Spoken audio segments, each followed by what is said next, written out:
Europe has many and competing objectives in this country. Because on the one hand, of course, they want to prevent migratory flows from reaching Europe, which is actually kind of a biased way of looking at things, because at least Nigerians from Niger do not tend to go to Europe. Actually, they move to Libya and they work in Libya due to long-standing established connections with people in Libya. But then they don't want to come to Europe, and this is the case for many people who cross Niger and Agadez in particular to go to Libya. They just don't want to come to Europe.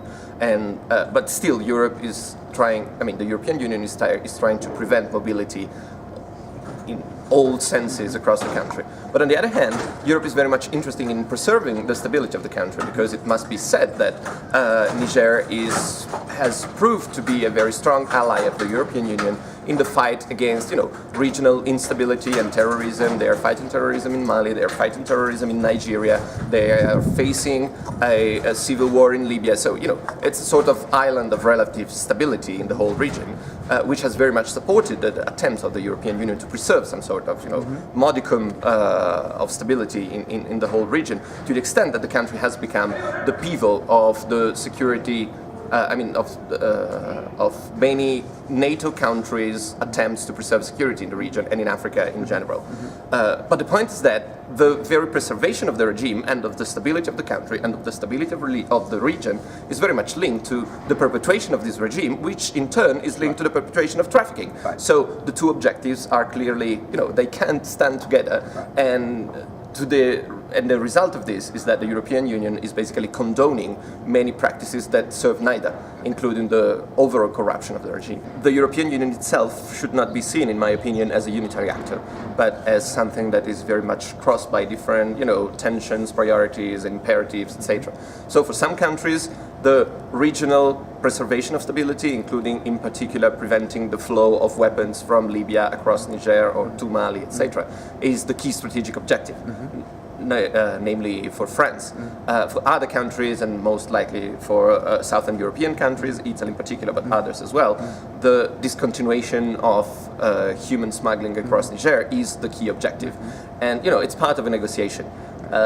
They kind of do not really address this in public, because they cannot publicly say that at the end of the day the regime is very much linked to the perpetuation of trafficking and of smuggling. But the European Union has urged the government of Niger to adopt a law which foresees very harsh penalties for all those who are engaged in a very broad sense in human smuggling, which is much broader than the definition of existing UN protocols. Now, the point is that this law, which was seen as, the pillar of the European strategy to prevent human smuggling from taking place in the country, has never been applied so far. It's by far the most unpopular law in the country, as a EU officer told me. So, this shows that they need to cope with a certain degree of impunity. If you want to preserve, the problem is that it's the very objective of the European policy, which makes very little sense to me.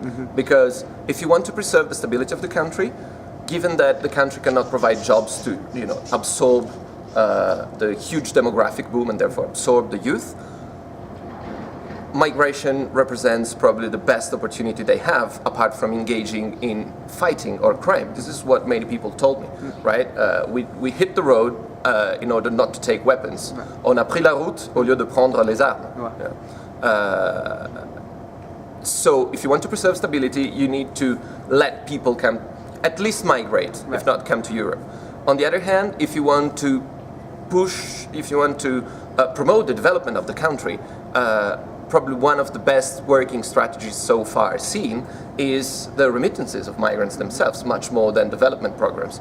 So again, if you want to promote development, just let them migrate. So the point is that, migration can be the solution of most of the problems that the European Union want to address, but in fact, it is portrayed as a problem, as part of the problem rather than of the solution.